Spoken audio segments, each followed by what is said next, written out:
Christina Whitlock, and I have taken the liberty of designating myself as your anytime piano teacher friend. I love to think about the human condition and how that shows up in the music studio. You too? Oh, good. Let's link arms together and move beyond the status quo so we can build valuable musical experiences that impact our students for a lifetime. Sound like a plan? Excellent. Let's get on with the show.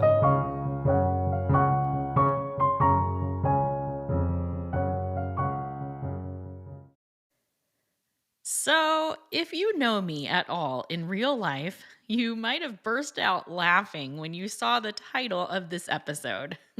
It's possible that I am the least decisive person on planet Earth.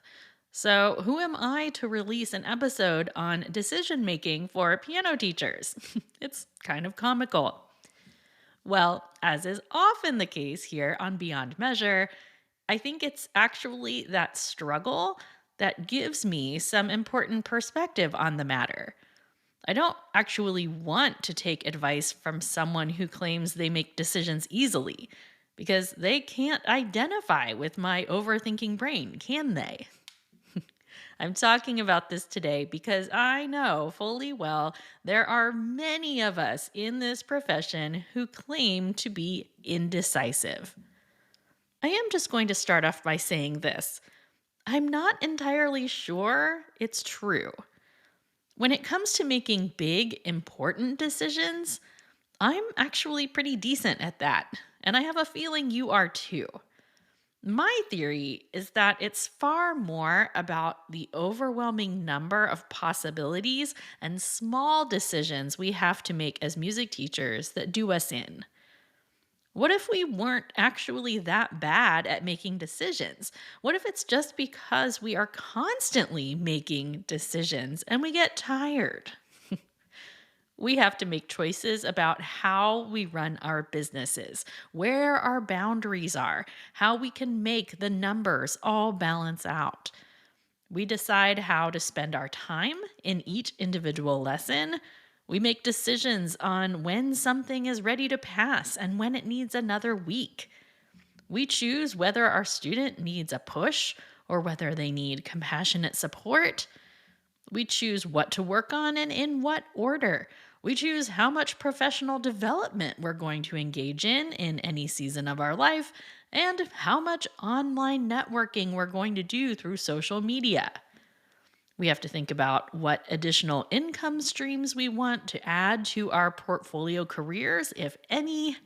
We choose who we want to work with and what kind of atmosphere we want to create and what is most important to us. And in a world where decision fatigue is a known element of every person's life, I can't help but think piano teacher life comes with so many additional choices, it's easy to become crippled by them. It's the ultimate double edged sword, isn't it? Like, on one hand, it is incredible that we work in a profession where we get to name our price and set our own boundaries. By and large, we work on our own terms, and there are many people in the world who envy that. At the same time, it's exhausting to design your own path. Last summer, Amy Chaplin and I had a chat here on the podcast about how easy it is to become overwhelmed by the number of decisions in piano teacher life. It's great to have options, but it's also a burden to continually face a never ending series of what if questions. Is this enough? Should I be charging more? Did I make the right call? For those of us who are driven to optimize every situation, it can be thoroughly exhausting and even discouraging. So today I have 5 things I want you to remember when it comes to making decisions for your studio. First and foremost, I want you to know this.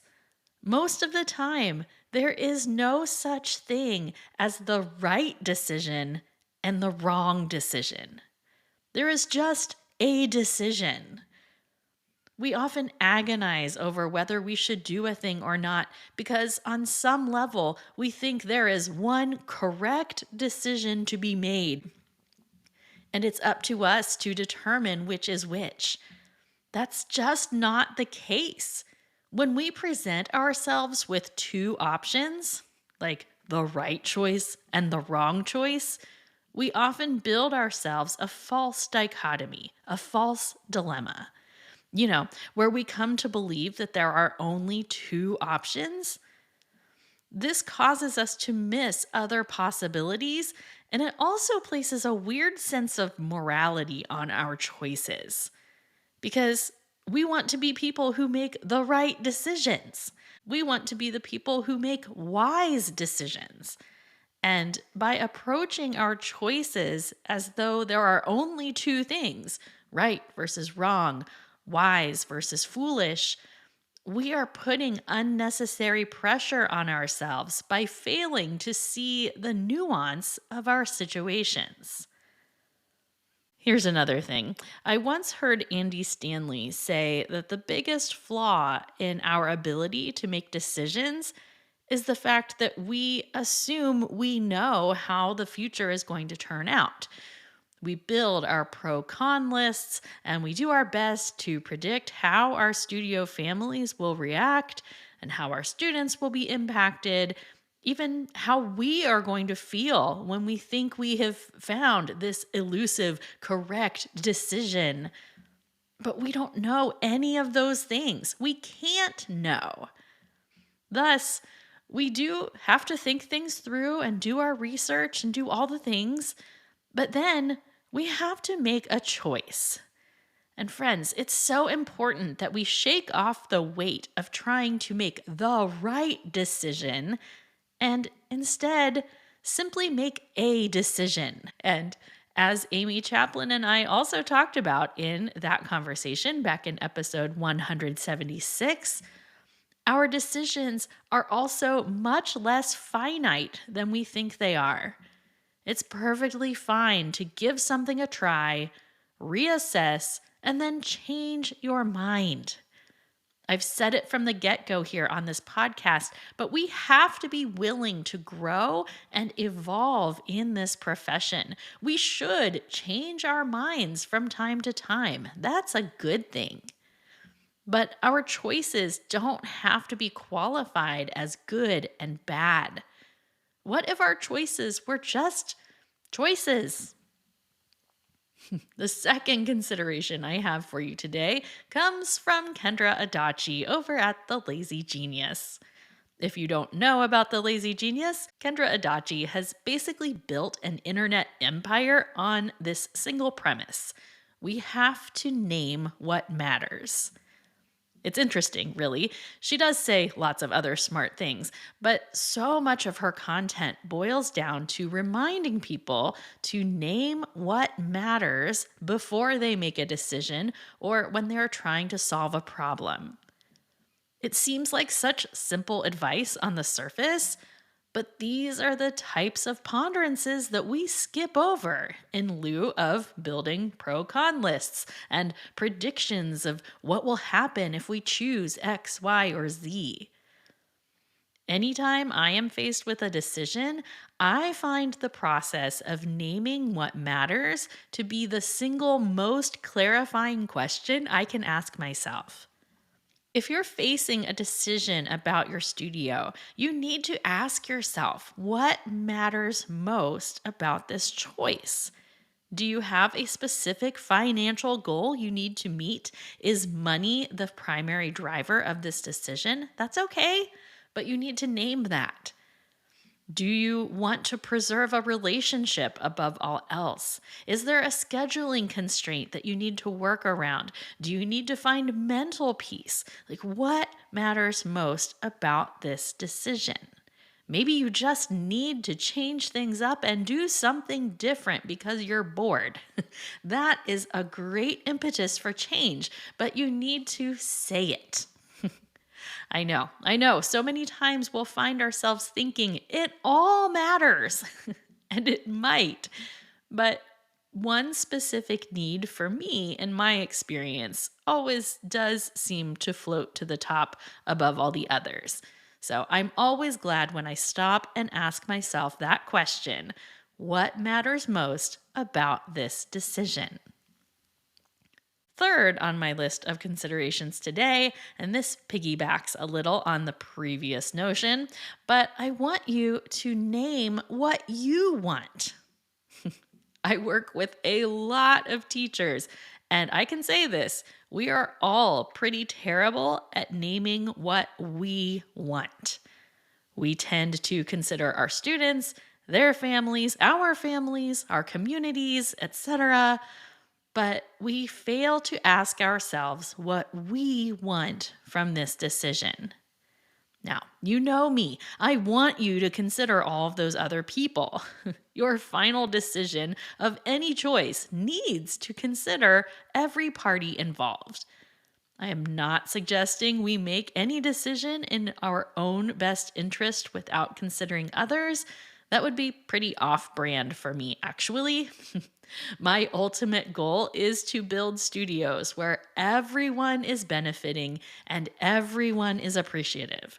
So, this is not a matter of naming what you want and blindly choosing that. But our feelings do get a seat at the table. Our desires deserve to be a contributing factor to any overall decision we make. So, friends, thus far, we've reminded ourselves that decisions are not right and wrong. Rather, they are just decisions. We've reminded ourselves to name what matters most and to consider our own wants in the process.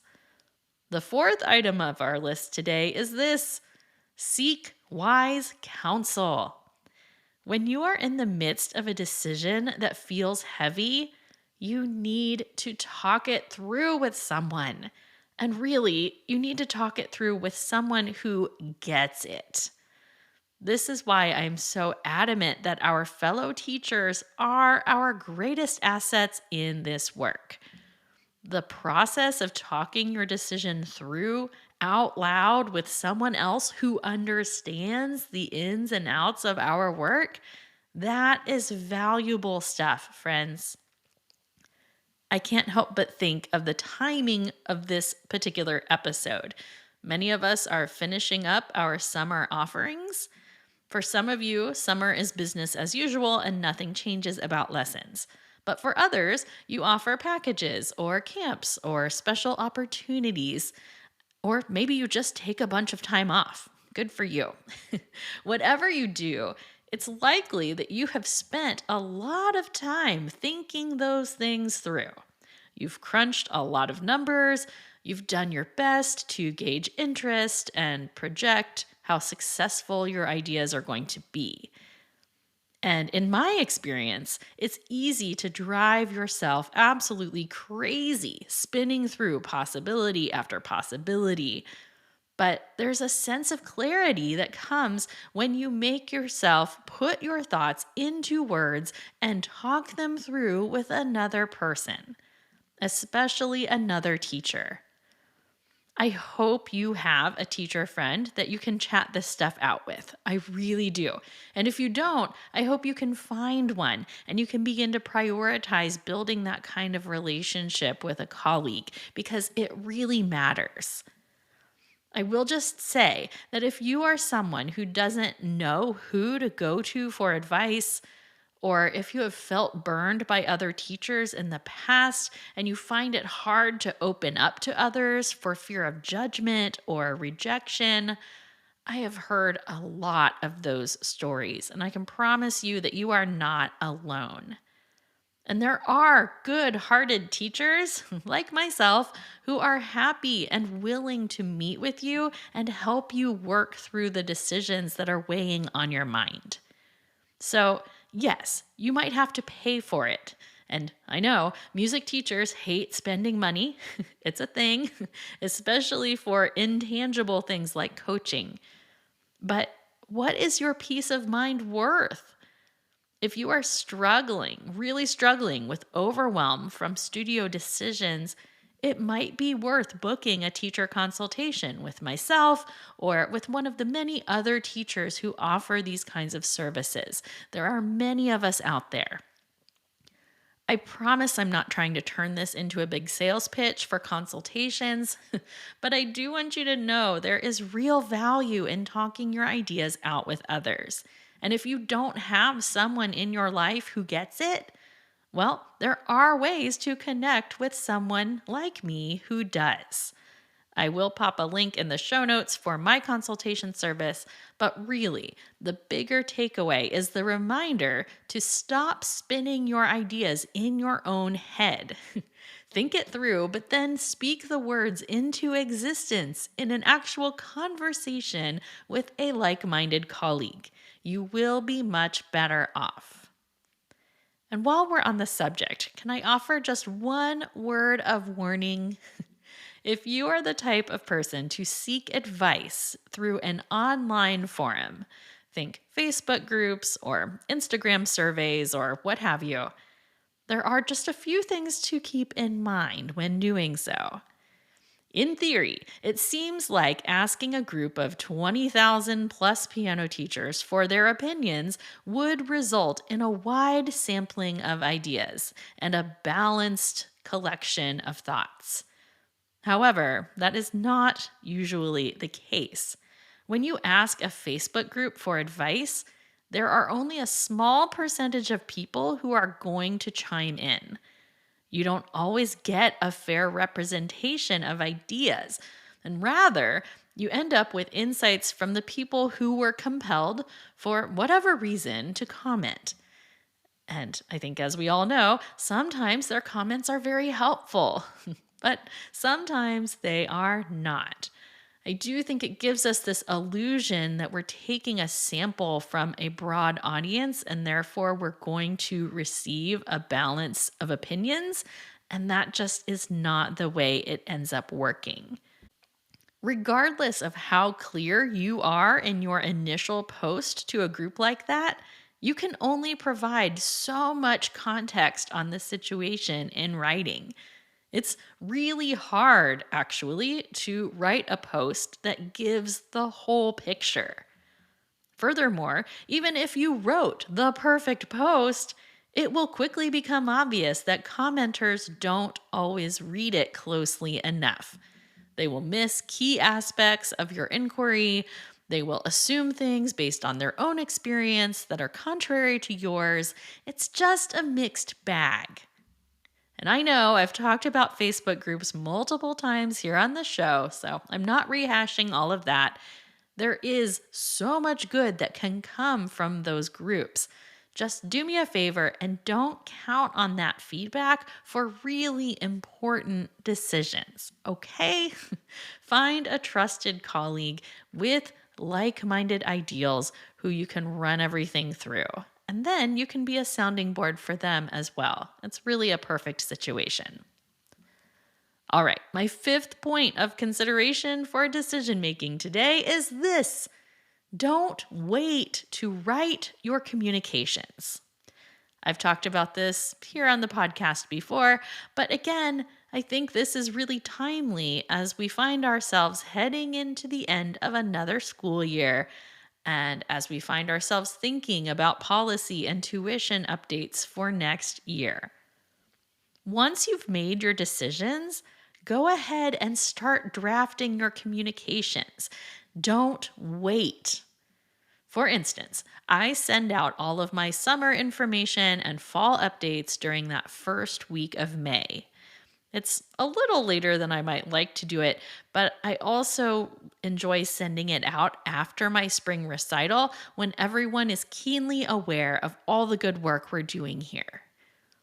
But if I wait until that first week of May to begin writing the emails, not only does it strip me of all of my warm, fuzzy recital feelings, but it also adds the pressure of a timeline to an already fraught decision mindset. It's too much to struggle with the possible aftermath of my decisions and the actual writing of the verbiage and the pressure of needing to send it out in the next 48 hours or whatever. Instead, I'm crafting those emails this week. That will give me a few weeks to revise them and reread them, and then I will be able to schedule them to go out and take that enormous amount of pressure off of my early May self. So, that's it, friends. That's what I have for you today. 5 considerations when it comes to piano teacher decision making. Number 1, our decisions are rarely as black and white as right versus wrong. 2, before you sweat over details and outcomes, name what matters the most. Number 3, don't forget to consider what you want. Number 4, seek wise counsel, even if you need to pay for it. And number 5, avoid writing difficult studio communications on a short deadline. Give yourself time. Okay, let's go ahead and toast ourselves out of here for today, and then we'll celebrate today's Teacher Friend of the Week. Studio teacher friends from all around the world, today we rejoice that we are in good company. If you ever feel stuck in a cycle of overthinking or struggle with the overwhelm of possibilities in our profession, you are not alone. Let's remember that deep thinking is a superpower. When it comes to decision making, I would rather think too much than think too little. But may we also remember that decisions are more nuanced than right versus wrong. Let's shake off the pressure to choose from only 2 things, to assign moral value where there is none, and also to remember that we cannot predict the future. Choices are just choices. We make them, we give them time, and then we can reassess and change our minds if necessary. Remember that, friends. This is me raising my glass to you. Hear, hear. Okay, it's time for Teacher Friend of the Week. And this week's TFOTW is none other than my good pal, Jana Williamson. Hey, Jana! I have to give Jana a shout out today because she is one of those voices of wise counsel in my own life. And I've said this a million places online, but Jana has taught me this. After we make our decisions, we cannot determine if our choice was successful or not until we give it time. Don't try to assess whether you have made the right call or not while things are still new. You can't be too close to the situation. At the risk of sounding like a broken record, your decisions are just decisions. They are not inherently good or bad. Your choices are just choices. So, anyway, thanks to Jana Williamson for all she has taught me, and congrats to her on being Teacher Friend of the Week. Incidentally, Jana and I are hatching a plan to lead a cohort of teachers through principles of intermediate teaching next fall. More details to come, of course, but if you want to get first dibs on the details, you can sign up for the mailing list at the link in today's show notes. This idea for co-leading an intermediate teaching cohort was first born in a session of Teachers Teaching Teachers, which is a monthly bonus conversation for super friends in my Patreon community. So if you're looking for a low stakes, affordable commitment to professional development while also supporting my work here on this show, sign up today. All those details, again, can be found in today's show notes, which are found at christinawhitlock.com/episode 212. That's christinawhitlock.com/episode 212. Thanks so much, my teacher friends. As always, I appreciate you for being in my life and for cheering me on this journey. It truly is my honor to be with you for the ride. Onward and upward, my friends.